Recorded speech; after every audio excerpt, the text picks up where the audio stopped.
Hello, my name is Andrew Keane. Welcome to Keane on America, the daily show about everything that matters, with the world's leading commentators and thinkers.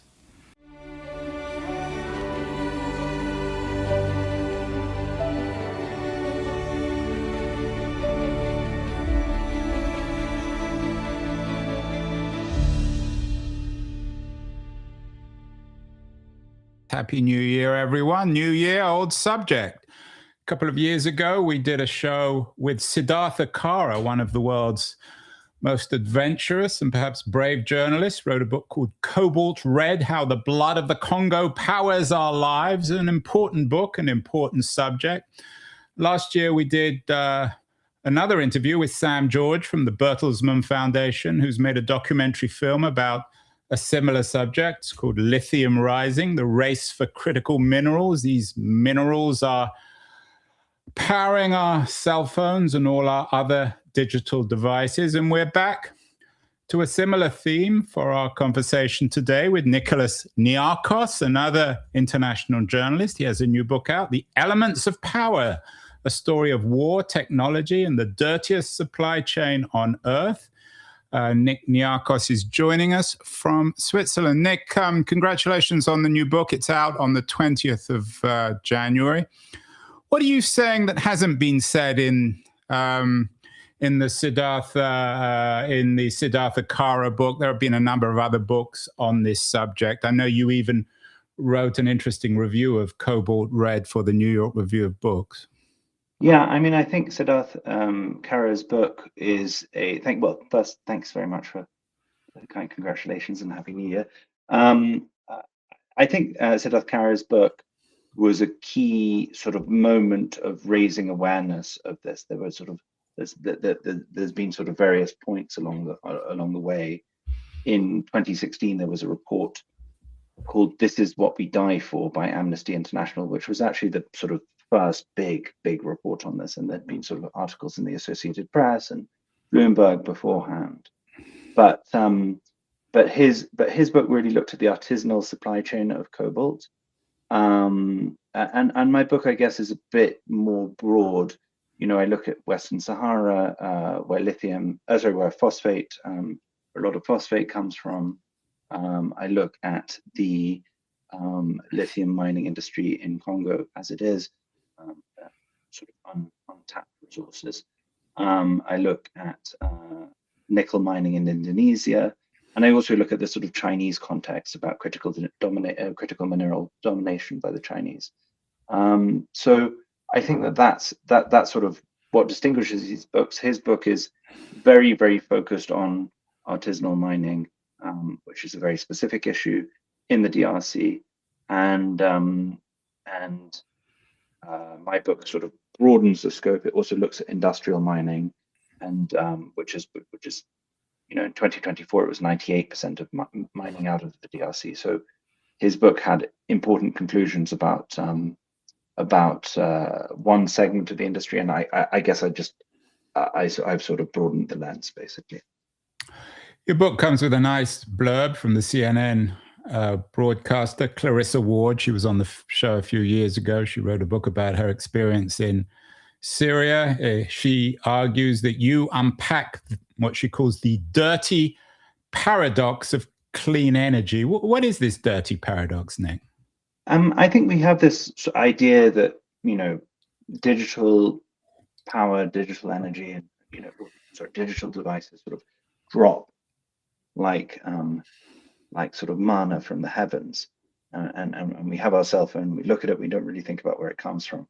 And I think very similarly, we think, okay, well, we've got a Tesla car, we've got a BYD if you live in Europe or in China, and this is a clean form of energy. This is something that's really an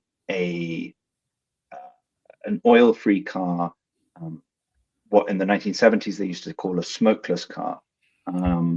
And it doesn't cause pollution, but at the same time, when you start unpacking it, when you start looking at this, at what Clarissa very kindly called it, what Clarissa very astutely called a paradox, you realize that actually these things come from sources that are very unclean. And in fact, you know, I run the numbers several times throughout writing this book, and I realized that you know, when you look at it, the cleanest type of car to have is not an electric vehicle. The cleanest type of car to have is a hybrid vehicle, and that's just because the batteries are so fossil fuel intensive to produce. So just on a purely pollution level, it's not necessarily correct to say that, you know, electric vehicles are clean energy. And then when you look at it from the human rights angle, which Siddharth Kara looks at, you know, extensively in his book, then you realize that it's really quite, you know, quite remarkably problematic.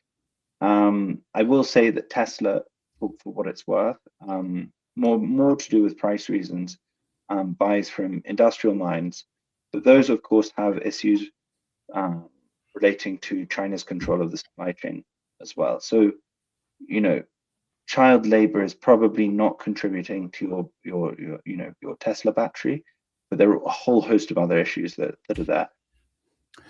Another headline today is that Tesla car sales dropped 9% in 2025, partially, I think, because of Elon Musk's general political unpopularity in the West, falling behind China's BYD.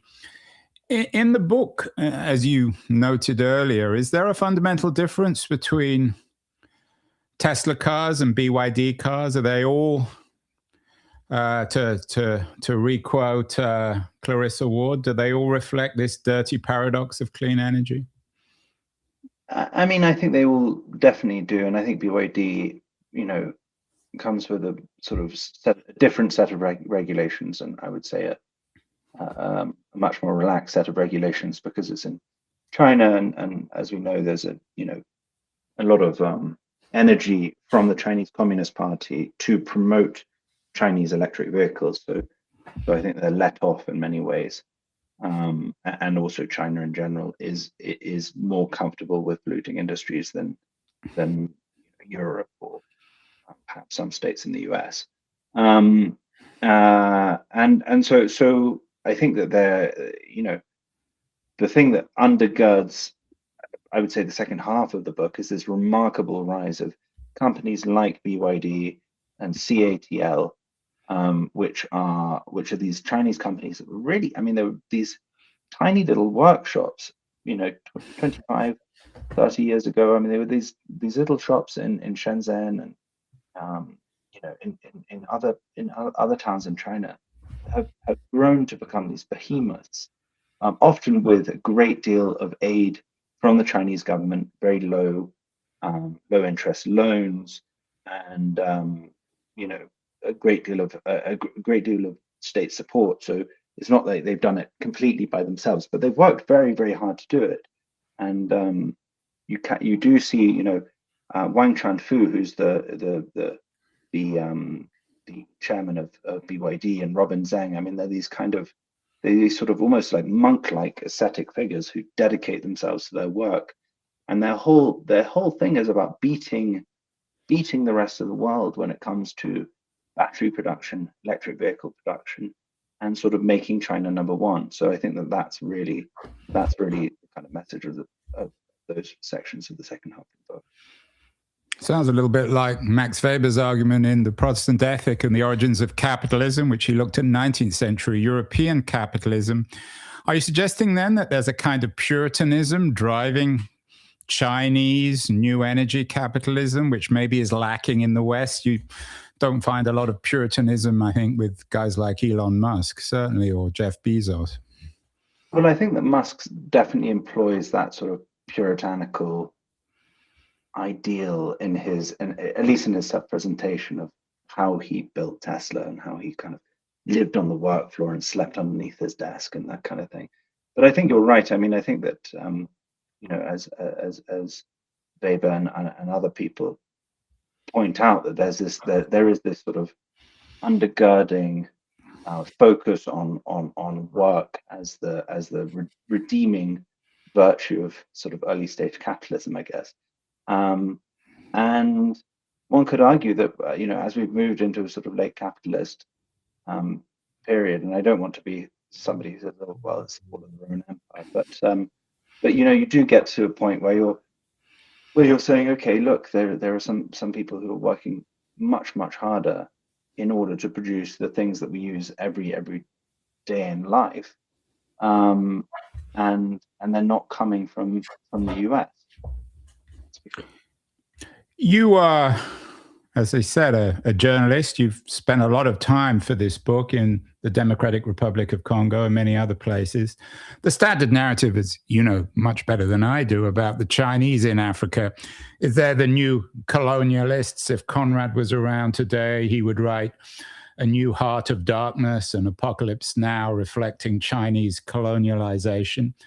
Are the Chinese, and this touches on your point before in this relationship between the Chinese state and Chinese entrepreneurs, are they more or less heartless than the West, or are they all in the same business of trying to extract these rare minerals from Africa, and they'll do it in any way they can? Yeah, I mean, I think that to compare how China is acting in Congo today to what King Leopold did, after 1885 in the Democratic Republic of the Congo, what is now the Democratic Republic of Congo, then the Congo Free State. I mean, it's uncomparable. I mean, the Belgians back in the day killed up to 10 million people, or around 10 million people, and that's in that wonderful and very disturbing book, King Leopold's Ghost, the journalist Adam Hochschild. Yeah, and Adam's an old friend. He's been on the show many times. So yeah, absolutely. I mean, he unpacks that in a really powerful way, and I would say that yes, there are aspects of what China is doing that are colonialist, but they're much more mercantile. I mean, there's an aspect of colonialism that is mercantile, and then there's an aspect of colonialism that is about controlling and dominating and so on. I think the Chinese are much less interested in the controlling and dominating part. They're actually quite happy to let authoritarian regimes do whatever they want. They're not particularly ideological with their aid. They used to be in the 60s. There's a small section of the book in which I talk about Chinese aid to rebel groups in the DRC during the, or it was then, yeah, I guess it was then the DRC as well, because as we know, the Congo has gone through various different name changes throughout the years, but the Chinese at that point were acting more in a sort of typical colonialist way, and I think that since the early 2000s, since the China goes out policy, they have behaved more in a way that I guess it's a sort of almost ethics-free mercantilist way, and it's very capitalist, and with the look at China, and you think of China as this sort of, to some extent, socialist country. I mean, the socialist ideals sort of go out the window when they're operating in Africa. Donald Trump, the American president, is also interested in this business. He recently unveiled a US Saudi venture on rare earth minerals. How different is US policy and indeed Gulf policy in Africa when it comes to the extraction of these minerals? Well, I think Gulf policy, to answer the second part of your question first, Gulf policy is nascent on critical minerals, and I think it's driven by fears around the move away from oil and kind of very long-term strategic thinking. And the UAE is kind of at the forefront, and they've done several deals in Congo. Quite a lot of them actually have to do with gold, but they have been involved in some sort of various critical mineral projects in the east of the country, especially. So I would say that they're starting to think about this as an issue. They have hosted the president of the DRC, Abu Dhabi, several times, and Dubai, and I think they're trying to figure out where they can add value to that supply chain. I think that the US is in a very different situation. I think the US both has deposits of critical minerals and has deposits of rare earths, for example. but doesn't necessarily want to refine them on US soil because it's a very polluting enterprise. So I think they're trying to figure out how to move that supply chain away from China and how to be involved in deals, but they haven't figured out the midstream, which is the processing of these minerals.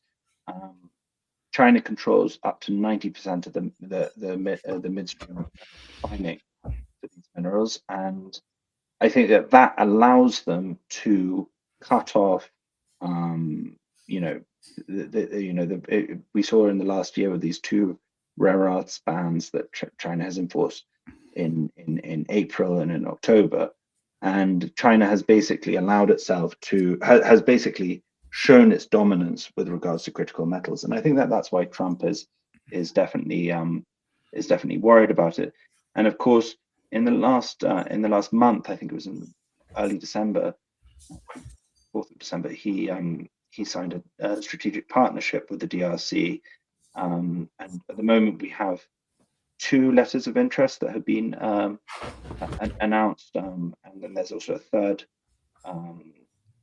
company that's interested in critical metals in a town called Monono, and that's a sort of that's a third company, which is a US company.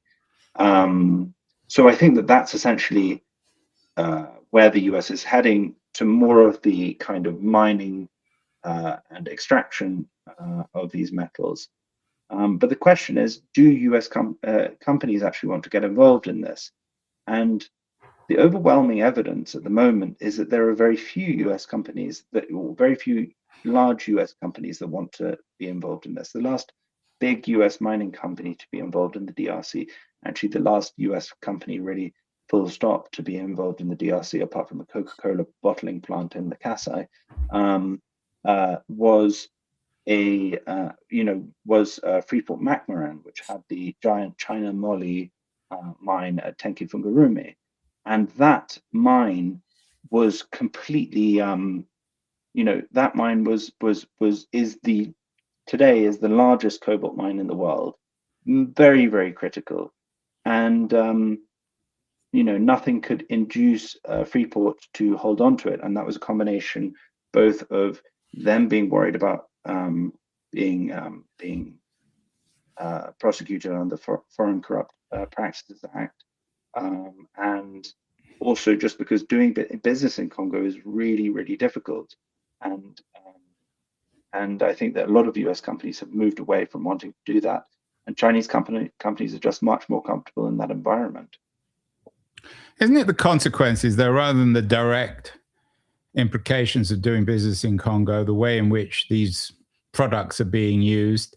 I mean, Elon Musk is probably not the most sophisticated moral thinker, but there are people in the US like Tim Cook, who runs Apple, who seem to be credibly moral, who care about human rights.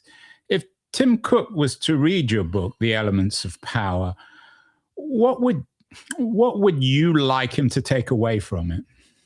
Well, I think that Tim Cook has made, he's... And just to be clear here, of course, Cook runs Apple, who I assume, Nick, you might know much more about this than me, is what the biggest buyer of lithium-ion batteries, or certainly amongst the biggest buyers.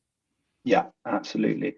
Well, Apple is moving towards recycling of these metals. I think that what I'd like him to take away from this is actually, rather than cutting cobalt out of the supply chain entirely, rather than moving to fully recycled metals, although that's a very, very worthy aim, you will need to have some fresh supply into your supply chain at some point, and you probably will need it continuously over the next couple of years, especially if they plan to keep on scaling up production of iPhones and Macs and so on. And what I would say is that I would hope that he understands that interacting with and dealing with local communities on a very on the ground level, which is very possible, because you do see some communities in the DRC that are able to use their they're called redevance minière, It's the royalties that you get from mining. It's the money that you get back as a community. They're able to take that money and they're not using it in a corrupt way, and they're able to build up farming and capacity and infrastructure and education in their communities, and they're actually to some extent thriving, although the general politics of that country, continuously drags them down. I would say sort of working with local communities is the most important thing, and sort of listening to Congolese people, listening to people in the Western Sahara, if you're going to use lithium iron phosphate batteries, and sort of prioritizing human rights at the center of your supply chain, clean mining techniques, because it can be done, and there are many mines that do use closed cycle mines, use closed cycle techniques, and also sort of not working with corrupt officials. I think sort of working with companies that are not engaged in this kind of nefarious activity. And unfortunately, Apple, until last year, had a company called Congo. Well, it actually had a company, the parent company of this Congo Dongfang Mining, which is called Huayu Cobalt, which is a huge cobalt miner and refiner in China. They had that in their supply chain, listed in their supply chain, listed in their sort of clean supply chain, clean sort of transparent supply chain. And you look at that company and you just think how, I mean, you go to the depots of CDM, as it's called in the DRC, and you say, how can this company be listed as a clean miner and refiner? Because it's people lugging sacks of ore that have come from God knows where. I mean, you could spend 2 days in the DRC and figure that out. Do you think, reminds me of that famous scene in Casablanca, do you think that Apple knows everything that's happening, or companies like Apple, powerful Western companies like Apple, multi-trillion-dollar companies know what's happening, and they throw this over the wall to their PR or marketing departments to make the most of it morally, and basically ignore what they know because it might undermine their profits? Yeah, they certainly should know, because I mean, again, I went to DRC as a sort of freelance journalist writing for magazines, basically, and figured it out. So these companies with trillion-dollar revenues and things like that, or not revenue, trillion-dollar valuations. I mean, surely they could have people understanding. So it's either that or a willful ignorance, basically. You've written very powerfully about what's happening in the Sudan, in Congo. You wrote moving piece recently for the New Yorker, Escape from Khartoum. You dedicate your book, Nick, to the people of Congo who you say deserve better. What would that mean? What would deserving better mean? Yeah, what does better look like for a country that has basically been at war since 1997?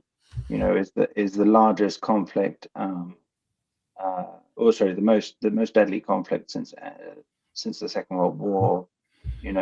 Millions of people dying of completely treatable diseases. I mean, it's pretty depressing. I mean, Sudan, obviously, the conflict there is different because there are sort of direct U.S. allies basically supplying weapons to a genocidal militia. But putting that to one side, the people of Congo, deserve the opportunity to develop their country and to preserve their country as well, to preserve their environment, because a lot of the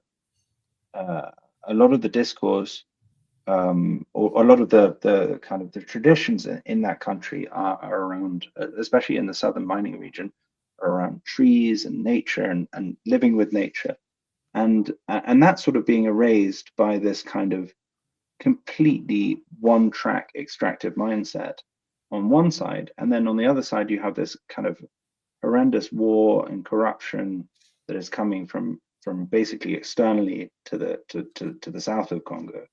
So it's becoming this. It's unfortunately it's sort of becoming a country, and it has become this country in which it's almost impossible to, live a life in which you want better things for your children, and you want development, and you want instead we have this country in which everybody's just sort of barely trying to survive, and they have and they're kind of the only way to operate is this sort of very corrupt way, and it's really upsetting because culturally, musically, just in terms of storytelling, in terms of real sort of ingenuity, like almost you meet some of the most intelligent people that you ever met, sort of operating in incredibly dire circumstances, and just allowing them to have the opportunity to do something with that would be better, I suppose. You wrote an interesting piece for Truth Out back in February of last year. It was entitled "Civilians in Congo Suffer as Elites at Home and Abroad Jockey for Profits." Some, I wouldn't say apologists for the West, but some corporate people might say, well, the problem is in Congo with political leaders. It's not our fault. Is the book more of a critique of the political corruption or the dysfunctionality, the political dysfunctionality of Congo, or about Western involvement, Western corporate involvement, companies like Apple in Congo? Yeah, I mean, I think the book is both. To be honest, I think that Congolese political corruption is a very, very important issue, and I do not think it's entirely caused by the West. I think that there are trends that exacerbate this, and when you see the president of DRC going to the south of France for 2 months on his mega yacht and partying Who is the president? Who's the current president, Nick? Felix Antoine Tshisekedi Chilombo. When you see him again going and throwing these huge parties in Dubai, I mean, I think you have a situation in which you realize that a guy who essentially was a mid-ranking politician, albeit one with a strong family connection to a popular opposition leader, suddenly rocking up with a new golden Patek Philippe watch every day of the week. You have to understand that, and being president of one of the poorest countries in the world, you do kind of realize that something's going on there. So I don't think I'm in any way uncritical of what's happening in the DRC. That piece for Truth Out was more focused on the war in the east, which is an area which is rich in gold, tantalum, tungsten, and tin, which are all important metals for electronics as well. And that war is very much supported by external actors. Rwanda is involved. Uganda, to some extent, is involved. Burundi is now sending troops to the DRC, and then there are sort of a level removed. There are the people who support those countries, and there's French influence in Rwanda. The DRC has gone to various people to look for mercenaries. China is selling weapons to both. I mean, so I think that there's definitely a very, very complicated and layered conflict that is happening there. But that's actually quite apart from what we were talking about in the south. The south of Congo is much more of a pure resource play for the politicians in Kinshasa. And if you want to blame anybody internally, it is elites in Kinshasa that are profiting and not sending the money back to the provinces. And I think that actually real corporate engagement might look like Apple going to Congo and saying, look, we want to buy X amount of cobalt, and saying, but look, we want to see that the money is going back to development projects within the region of Okatanga or Lualaba and whatever, and that it's not just sitting in politicians' pockets. But that kind of, then it becomes a sovereignty issue, and he's going to come and say, look, you're stepping on our toes. So I see why it's difficult for them to do that. I can't imagine that it's impossible, though. I'm not suggesting, Nick, that you are equivalent in moral terms to a corrupt Congolese politician, but you yourself are from a remarkably distinguished family. You just had a very high-profile marriage to an Italian aristocrat. You're connected both to a very prominent Greek shipping company and the Guinnesses of Ireland. Are you in any way aware of, shall we say, the moral ambiguity or complications of such a privileged fellow going to Congo, writing this book? I'm not suggesting it's not for real, and then being able to come back to Europe and holiday in Scotland or Italy or the Hamptons. Yeah, well, I think there was a lot of misreporting about my wedding by the Greek press, but typical Greek press, right? But I assume it was a nice wedding, Nick. A lovely wedding, yeah. It was wonderful, and I think that I think that your question sort of touches on two things for me. The first of which is that this story, to me, is not a story specifically about just about the DRC. It's about our global responsibility to do something about this. And of course,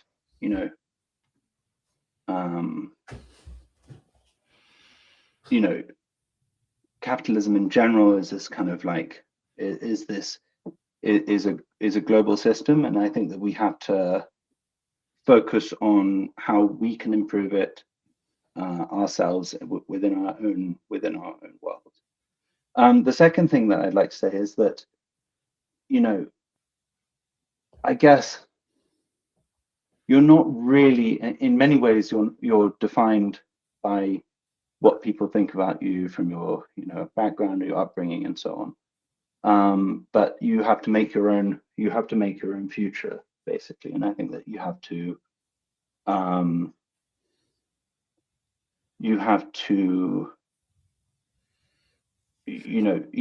look at the world, and you have to look at the world critically. And were I to be living in the 1950s and be looking at the shipping industry, I don't think I would have made some of the same decisions as my relatives or your made. But this is now, and this is my opportunity to do something which makes sense to some extent. And you certainly have. But I assume sometimes when you're walking around seeing all this human suffering, it might have occurred to you, I might be better off, rather than writing a book, or maybe in addition to writing a book, calling up my relatives, borrowing the address book of your parents, and simply using your network to bring in resources. The American government in particular, given what's happening in Washington, D.C. with Donald Trump, I'm guessing is probably not going to be particularly receptive to some of the arguments in your book. Is there an opportunity for powerful Westerners with a conscience to get involved and begin to fund or defund initiatives which are causing so much human suffering? Yeah, that's very interesting. I've thought about this quite a lot, and I think that this idea that like any one person can have an overarching effect on the supply chain, or sorry, can have this kind of like earth-shattering effect on the supply chain, is, I think it's a little bit misguided, and I think that that's to some extent why you haven't seen more activism around this, because it's such a complicated and such a sort of spider web like series of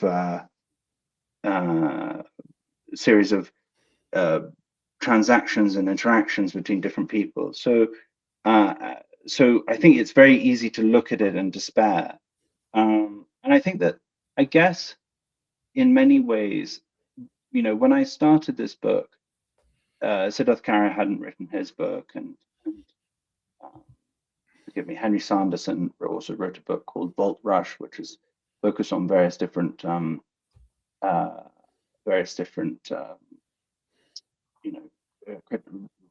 critical metals mining companies, and those books didn't exist. And I think that my first thought was really like, what would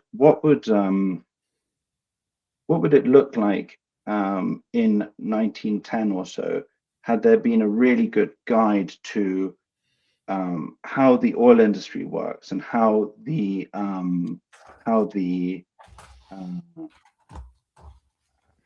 sort of global supply chain around oil works, and perhaps people could use that and then take that knowledge and try to improve things. So I think that perhaps is my misguidedly perhaps optimistic way of the way that the hopefully the book will be used. You begin the book with a quote from a Greek philosopher, Kostas Axelros, from a book called The Game, who's best known for his book, The Game of the World. He's a mix, apparently I hadn't heard of him, he sounds very interesting, of Nietzsche and Marx and German philosophers. And I'm quoting Nick, it begins, within the techno-scientific setup that seizes the world, there is no longer the sovereign good, not even the happiness of humanity, its well-being and comfort. Humans have and will have to live and die without comprehending what is happening, why it is happening, and how it is happening. That's a rather pessimistic opening to a book, and it contrasts with some more positive environmentalists. Bill McKibben was on the show recently. He has a new book out, Here Comes the Sun, suggesting there's an opportunity to save the world, maybe not Congo. Is this an optimistic or a pessimistic book? And tell me a little bit more about Axelos. Why did you choose to begin with a quote from him? Well, of course I had to begin with a quote from a Greek because that goes without saying. You grew up in Greece, but there are other Greeks you could have started with, not just Axelos.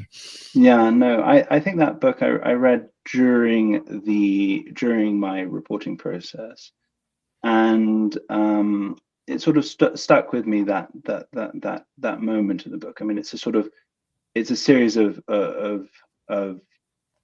almost epigrams, basically, and it kind of gives this it's this highly complicated and sort of playful philosophy, which I think doesn't have the kind of necessarily the arrogance of a Heidegger, or to some extent a Marx as well. Doesn't have this kind of, it has this kind of this ludic quality, which I'm very which I found sort of refreshing in a way. And I found that sort of quote, that moment, was for me it was funny because it sort of goes back to what I was speaking about. It was sort of like, the idea is that this book can give you just a moment of clarity, and as a kind of, as a way of trying to understand the world when it has been so obscured, when it has been so cloaked by what he calls the techno-scientific setup. You could have started with Varoufakis. He's, again, another old friend of the show. Finally, Nick, fascinating conversation. You've been very generous with your time, and I appreciate you answering some of my more obnoxious questions very honestly. Go ahead. What should people do? I mean, we're doing this over the internet. Mm-hmm. We all have iPhones. We all have EVs. We're all, in one way or the other, we all want to believe, at least in McKibben's argument about the sun and batteries and all the rest of it. What should and shouldn't we be doing? A lot of people will be saying, well, I kind of agree with him, but what can I do? I can't choose whether or not I have no idea what kind of batteries, what sufferings behind the batteries in my iPhone or in my EV. What should realistically people do? They can't all do what you did and bravely go to Congo and report on this? Well, I don't think. I mean, I don't think it would be. I don't think everybody needs to go to Congo and report. Well, they can read your book, right? Well, they can read the book, but I think that beyond reading the book, and look, I think that what Bill says is right, and who's somebody who I fact checked several times at the New Yorker, and always really enjoyed working for. He was, his optimism springs from the remarkable technological progress that we've made, and I think this is the point of the book as well, is that doing this in a clean way and using lithium-ion batteries to deal with climate change is actually there is an opportunity. We have this amazing opportunity, but the fact is that it's not being done well at the moment. I think that again, it's insisting on clean mining, insisting on human rights, insisting on a lack of or insisting on anti-corruption. I think that these things need to be core elements to core parts of a clean energy, a battery strategy. So I think that's I guess sort of getting involved and writing to companies and things like that. And if you want to take a slightly less activist position, you can cut down on your consumption of cobalt batteries, or work with companies that there's going to be this new European battery passport. I think it's out next year, which talks about how clean the sources how clean the sources of minerals that went into the batteries are, and all those things are very much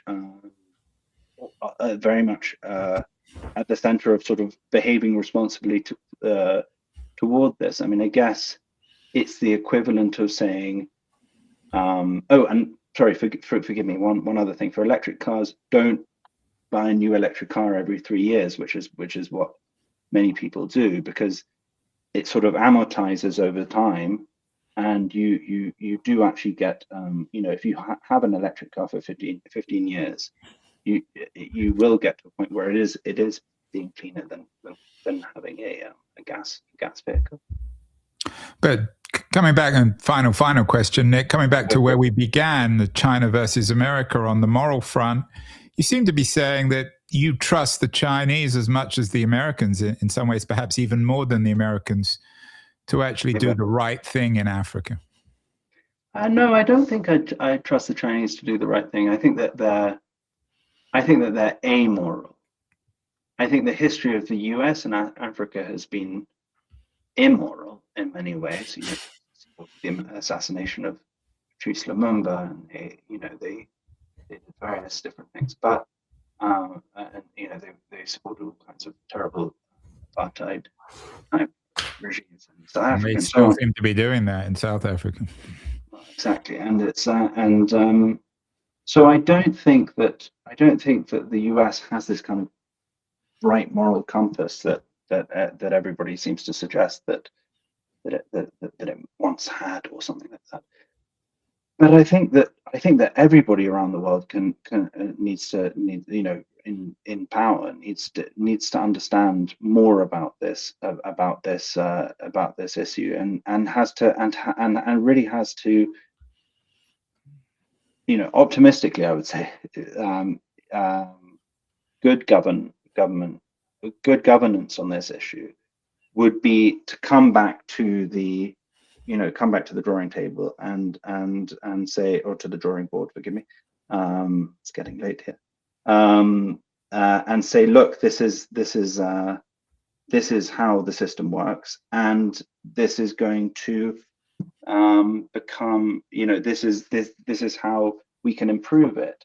And I think that neither China nor the US has shown particular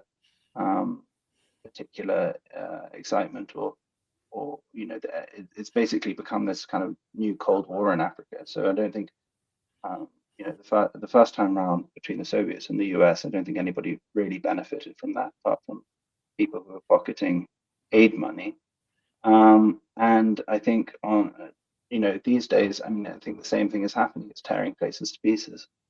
There you have it. Amorality versus Immorality, The Elements of Power by Nicholas Niarchos. A very, very important new book about a really, really important subject. Nick, congratulations on the book. Thank you so much. Thanks very Best much. of luck. Thanks a lot. All the best.